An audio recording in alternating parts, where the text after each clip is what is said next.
हरे कृष्णा। हरे कृष्णा। तो वैदिक सनातन संस्कृति का ये हमारा एक दूसरा वीडियो है। पहले वीडियो में हमने वैदिक संस्कृति के बारे में कुछ महत्वपूर्ण चीज़ें जानी थी, जैसे कि वेद कितने होते हैं, पुराण कितने होते हैं, उपपुराण कितने होते हैं, उपनिषद क्या है। तो ये कुछ चीज़ें को हमने पहले ही देख चुके हैं।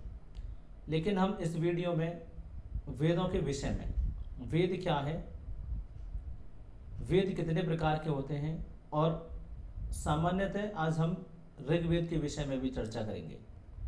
तो ये वीडियो बहुत ही महत्वपूर्ण है सनातनियों के लिए, जो अपने शास्त्रों को जानना चाहते हैं, अपने ग्रंथों को जानना चाहते हैं। और मेरा मानना यह है कि प्रत्येक हिंदुओं को, प्रत्येक हिंदू को, प्रत्येक सनातनी को अपने धर्म के विषय में जानना चाहिए। और धर्म की शुरुआत ही हमारे वेदों से होती है। अगर वेद आप नहीं पढ़ते हैं तो कम से कम इतना तो जानते ही हैं कि कितने वेद होते हैं, किस वेद में किसके लिए बात करी गई है, क्या महत्वपूर्ण चीज़ की वेदों के अंदर दी गई है, वेद क्या कहते हैं। तो ये बेसिक सी चीज़ें सभी को आनी चाहिए। तो ये वेद शब्द, देखिए हमारा जो टॉपिक है वो है वेद। वेद, तो वेद शब्द संस्कृत की विद धातु से बना है, और जिसका अर्थ होता है जानना या ज्ञान। तो देखिए हर चीज़ का एक शाब्दिक अर्थ होता है। बेसिकली जब हम देखते हैं कथाओं के विषय में, तो कथाओं के दो प्रकार से जो शब्द आते हैं कथाओं में या शास्त्रों में, जो शब्द आते हैं दो प्रकार से उनके अर्थ निकाले जाते हैं। एक शाब्दार्थ होते हैं और एक भावार्थ होते हैं।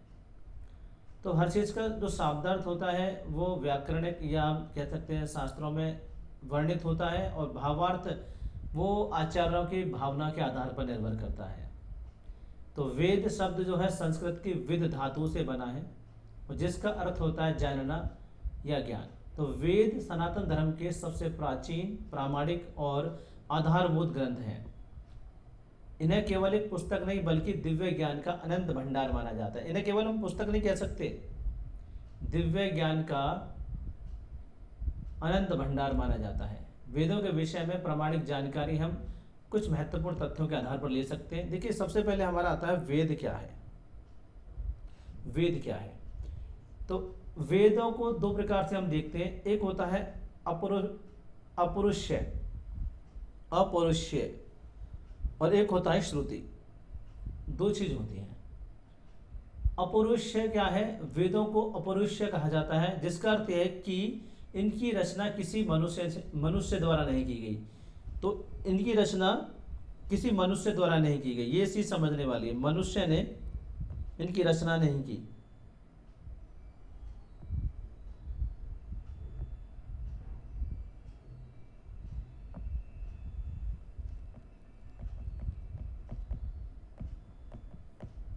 मनुष्य ने इनकी रचना नहीं की, और हिंदू परंपरा के अनुसार ये दिव्य ज्ञान है जो प्राचीन ऋषियों को गहन अध्ययन और समाधि की अवस्था में सुनाई देते थे।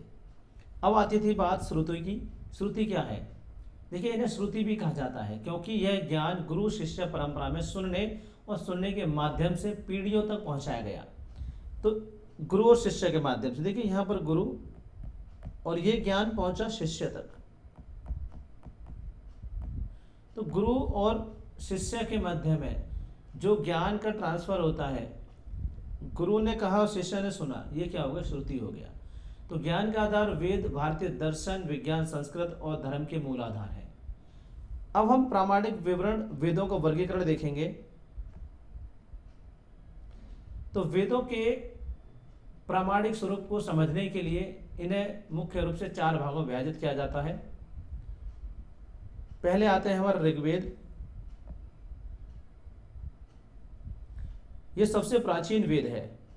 इसमें स्तुतियां और मंत्र हैं जो देवताओं के प्रति समर्पित हैं। इसमें 10 मंडल और 1028 सूक्त हैं। कितने मंडल हैं, 10 मंडल हैं, 1028 सूक्त हैं। दूसरा आता है हमारा यजुर्वेद। इसमें यज्ञ और अनुष्ठानों की विधियों का वर्णन किया गया है। ये क्या है, कर्मकांडी वेद है। कैसा वेद है? कर्मकांडी वेद है। और तीसरा आता है हमारा सामवेद। सामवेद क्या है? सामवेद इसमें दैनिक जीवन से संबंधित ज्ञान, औषधि, विज्ञान, शांति, सामवेद इसमें ऋचाओं को गायन के रूप में प्रस्तुत किया गया है। गायन के रूप में मतलब कि इसमें गायन शैली के विषय में बहुत सारी जानकारी दी गई है। इसमें भारतीय संगीत का मूल माना जाता है। और उसके बाद आता है हमारा अथर्ववेद। अथर्ववेद इसमें दैनिक जीवन से संबंधित ज्ञान, औषधि, विज्ञान, शांति, कर्म और लोक परंपराओं का वर्णन है। वशीकरण इत्यादि बहुत सारी चीज़ें अथर्ववेद के अंदर दी गई हैं। वेदों की संरचना अगर हम देखें तो प्रामाणिक ग्रंथों के कुछ भाग हैं। देखिए, प्रत्येक वेद के 4 भाग होते हैं और जो उसके प्रामाणिक ढांचे को पूरा करते हैं। पहला होता है संहिता, संहिता भी कहते हैं, मंत्रों का संग्रह होता है या जो हमारा मूल वेद है। उसके बाद होता है ब्राह्मण ग्रंथ। ब्राह्मण ग्रंथ यज्ञ और अनुष्ठानों की व्याख्या करते थे। इसके अंदर आरण्यक होते थे। आरण्यक दार्शनिक और प्रतीकात्मक चिंतन, वानप्रस्थियों के लिए बहुत महत्वपूर्ण होता था। उसके बाद आते थे उपनिषद। उपनिषद में आत्मविज्ञान, आत्मज्ञान, ब्रह्म और मोक्ष का सर्वोच्च दर्शन उपनिषद के अंदर दिया गया है। अगर आप उपनिषद पढ़ते हैं तो उपनिषद के अंदर आपको मोक्ष के विषय में ज़्यादा जानकारी प्राप्त होती है। मोक्ष क्या है, ब्रह्म क्या है, तो वहाँ पर हम ब्रह्म के विषय में जानकारी प्राप्त करते हैं उपनिषदों में। उपनिषदों में कहा गया है कि व्यक्ति का जो सर्वोच्च जो उद्देश्य है वो है ब्रह्म को जानना। तो ये उपनिषद के अंदर आता है। उसके बाद आता है ऋग्वेद की कुछ मुख्य विशेषता है। विशेषता क्या होती है? अर्थ, औपरुष्य और प्राचीनता। अर्थ की बात करें तो ऋग्वेद में, जब हम ऋग्वेद के बारे में पढ़ेंगे तो ऋग का अर्थ है स्तुति और वेद का अर्थ है ज्ञान। अर्थात वह ज्ञान जो मंत्रों के माध्यम से प्राप्त हो वह क्या है? हमारा ऋग्वेद है। कौन सा? स्तुतियों के माध्यम से प्राप्त हो, मतलब मंत्रों के माध्यम से प्राप्त हो, ऋग्वेद है। अपरुष्य इसे मानव रचित नहीं है बल्कि दिव्य है और अनादि माना गया है, जो ऋषियों को ध्यान के दौरान प्राप्त हुआ था। प्राचीनतम है, यह विश्व का सबसे प्राचीन ग्रंथ है जिसकी रचना हजारों वर्ष पूर्व हुई थी। तो ये नया नहीं है, हजारों वर्ष पूर्व ऋग्वेद की रचना हो चुकी थी। तो रचनात्मक विवरण देखें इसके तो ऋग्वेद की संरचना अत्यंत व्यवस्थित है। इसमें 10 मंडल हैं। सूक्त इसमें 1028 सूक्त है। मंडल कितने हैं? 10 मंडल हैं।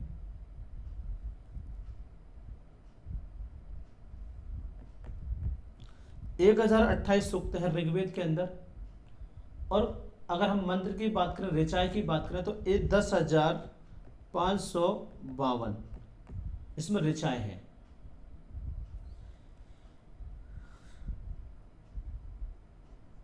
ऋग्वेद पेल मुनि द्वारा संकलित है और ऋक मंत्रों का संग्रह है। वाक मंत्र देवताओं को प्रसन्न करते हैं और आज ऋग्वेद की एक शाखा है जिसका नाम है शाखल। क्या है? शाखल शाखा है।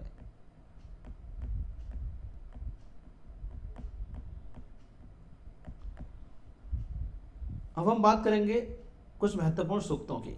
देखिए 1028 सूक्त हैं तो 1028 ना पढ़कर हम कुछ सूक्तों के बारे में हम जानेंगे।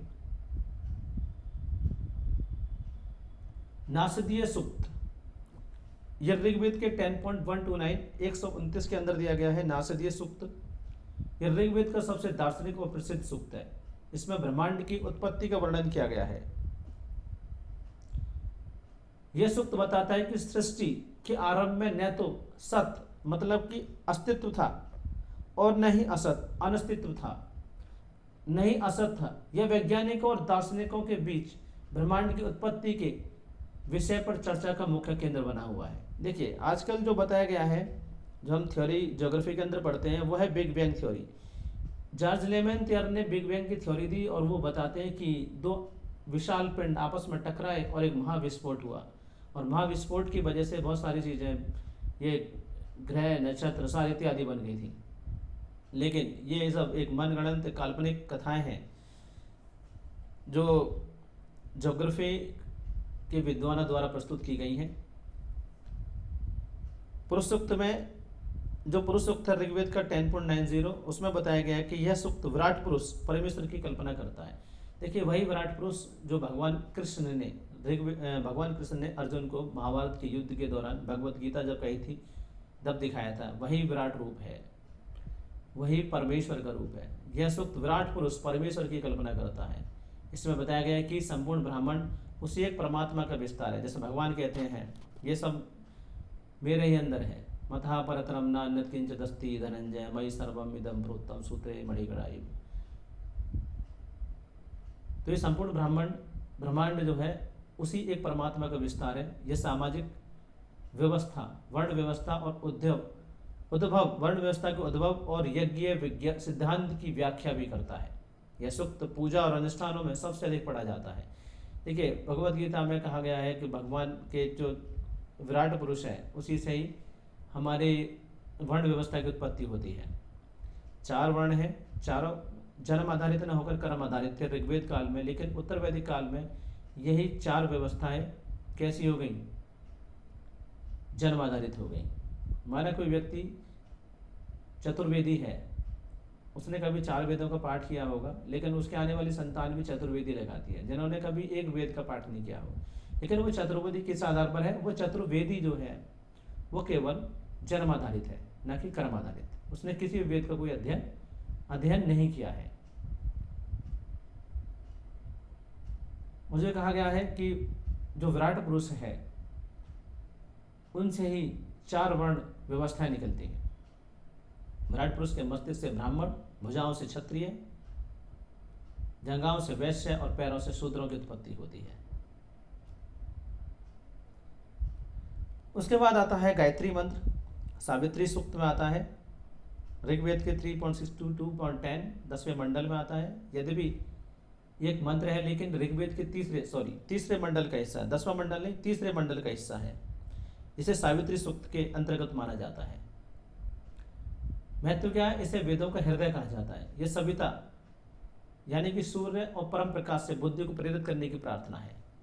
और एक चौथा नंबर का आता है देवी सूक्त। यह वाक देवी शक्ति चेतना को समर्पित है। इसमें देवी स्वयं कह रही है कि वह संपूर्ण ब्रह्मांड को धारण करती है और सब कुछ उन्हीं का विस्तार है। यह नारी शक्ति के सर्वोच्च रूप का वर्णन करता है। हिरण्यगर्भ सूक्त आता है 5वां। इसमें हिरण्यगर्भ स्वर्ण में गर्भ की स्तुति करी गई है, जो सृष्टि के निर्माण से पहले अस्तित्व में था। महत्व क्या है इसका, यह एक ईश्वरवादी दृष्टिकोण प्रदान करता है। एक ईश्वरवादी, ईश्वर कौन है, भगवान कृष्ण। इसमें पूछा गया कि कस्मे देवा हविषा विदेम, हम किस देव की हवि से पूजा करें, जो ईश्वर के स्वरूप की खोज को दर्शाता है। तो एकमात्र भगवान कृष्ण ही पूजनीय है, वंदनीय है, उन्हीं की हमें पूजा करनी चाहिए। वेद भी कहते हैं, पुराण भी कहते हैं, ऋषि मुनि भी कहते हैं, बड़े बड़े आचार्य भी कहते हैं, देवता भी कहते हैं कि हमें भगवान कृष्ण की ही पूजा करनी चाहिए। वही परम ब्रह्म परमात्मा परमेश्वर है, सुप्रीम पर्सनालिटी ऑफ गॉडहेड। अक्ष सूक्त आता है ऋग्वेद के 10.1-1 में। इसमें हिरण्यगर्भ की स्तुति है। और अक्षय सूक्त आता है। अक्षय सूक्त आता है 10.34। यह सूक्त अन्य सूक्तों से भिन्न है क्योंकि यह दार्शनिक नहीं है बल्कि व्यवहारिक है। इसमें जुआ खेलने, द्यूत किरणा के दुखों और व्यसनों का मार्मिक वर्णन है। यह प्राचीन भारत में जुए के प्रति सामाजिक चेतावनी के रूप में भी देखा जाता है। तो सारणी दी गई है जिसमें हम मुख्य सूक्त और उनके विषय में जान सकते हैं। नासदीय सूक्त में ब्रह्मांड की उत्पत्ति का रहस्य बताया गया है। पुरुष सूक्त में परम पुरुष और सृष्टि का स्वरूप दिया गया है। यही विराट पुरुष जो भगवान कृष्ण ने दिखाया था, वह विराट रूप अपना। देवी सूक्त में पराशक्ति वाक का महिमा गान किया गया है। और हिरण्यगर्भ सूक्त में सृष्टिकर्ता ईश्वर की खोज की गई है। तो हिरण्यगर्भ सबसे पहले भगवान ने इसी को प्रकट किया था, हिरण्यगर्भ को। अक्षय सूक्त जुए का सामाजिक दुष्परिणाम दिखाया गया है। इस सूक्त के अंदर जुए का क्या दुष्परिणाम होता है, और यही द्यूत किरणा जो महाभारत में खेली जाती है पांडवों और कौरवों के बीच में, जिसमें पांडव समस्त अपना सब कुछ हार जाते हैं, समस्त हार जाते हैं। तो इसकी भी निंदा की गई है और भारत में जुए के प्रति सामाजिक चेतावनी के रूप में भी देखा जाता है। तो आज हमने ये बेसिक सी जानकारी वेद के बारे में और वेद के ऋग्वेद के बारे में हमने जानकारी ली। बाकी 3 और वेद हैं जिसके विषय में हम आगे अन्य नेक्स्ट वीडियो में हम प्राप्त करेंगे। हरे कृष्णा।